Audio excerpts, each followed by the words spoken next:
Hello viewers, welcome to another episode of Talk Law Naija. Hope you've been following us. Always remember that our videos are going to be coming on the first Friday of every month and then the last Friday of every month. So the gist for today is all about unlawful homicide. What happened in a local government in Rivers State here. We had where a woman murdered her husband and she said she didn't know about where he had gone to and all that to the police, but recently she just agreed to the fact that she knew where he was and then took the police to where she had buried his dead body. Now the offense of unlawful homicide is being provided for in section 315 of the criminal code. Now the criminal code is a law that Now this particular provision applies here in southern Nigeria. The criminal code, yes, applies here in southern Nigeria, whereas the penal code applies in northern Nigeria for criminal offences. Now the unlawful homicide can either be manslaughter or murder. Manslaughter is where there is no intention yet causing the death of a person, whereas murder, there has to be an intention to cause the death of that person. Now the offense of murder is being provided for in section 316 of the criminal code. Murder actually has 6 instances in which a person can be said to have committed the offense of murder. The first one, which is section 1, actually applies for intention to kill a person resulting in the death of that person or another person.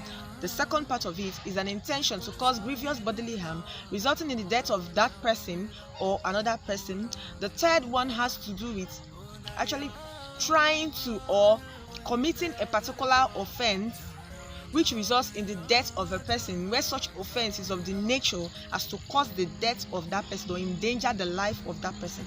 Now the fourth one has to do in trying to facilitate the escape of a person that has done an unlawful purpose, thereby causing the death of another person. Section 5 has to do with giving stratifying drugs, overpowering drugs to a person which causes the death of the person. Section 6, which is the last section, actually has to do with stopping the breath of a person or stopping inhalation of air of a person resulting in the death of that person. Now these are 6 instances in which a person can be said to be convicted or is liable for the offense of murder.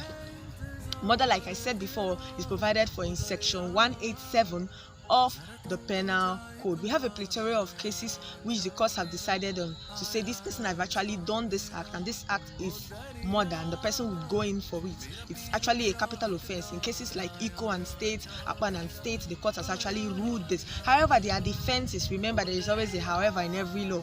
There are defenses for this particular offense.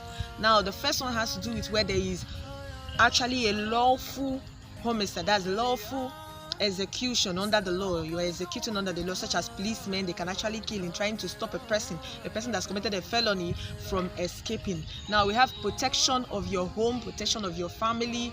Yes, that can actually be a defense too. The defense of self-defense in trying to stop the person from killing you, where the person is endangering your life and trying to stop the person. You could also use that. Now there is the defense of insanity, where a person claims to be insane or mentally deranged or of unsound mind. Yes, you could use that as a defense too. Now the last defense, which is partially a defense, is provocation, where you're saying the person provoked you into doing that act. However, this is not wholly a defense, as the person would still be liable for an offense which is manslaughter, since there is no intention. Such offense will be reduced from a murder to manslaughter. Manslaughter is provided for in section 317 of the criminal code. Having stated the position of the law, now can we say what this woman have done is actually manslaughter or murder? This particular act is murder. One, there is an intention to kill. This is in fact premeditated murder. She killed her husband and then buried him for almost 3 weeks before his body was found.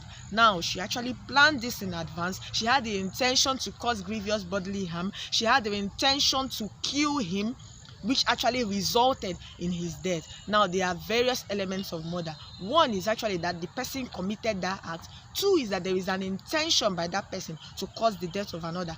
All these elements are shown in the action of that woman. Therefore, the woman's act can be said to be murder, and she's liable for the offense of murder except she can raise these defenses. Thank you very much for listening to that. I hope you've been enlightened. Tell somebody to tell somebody to please keep watching Talk Law Naija. Remember to like, remember to share, remember to subscribe. See you same time next month. Bye.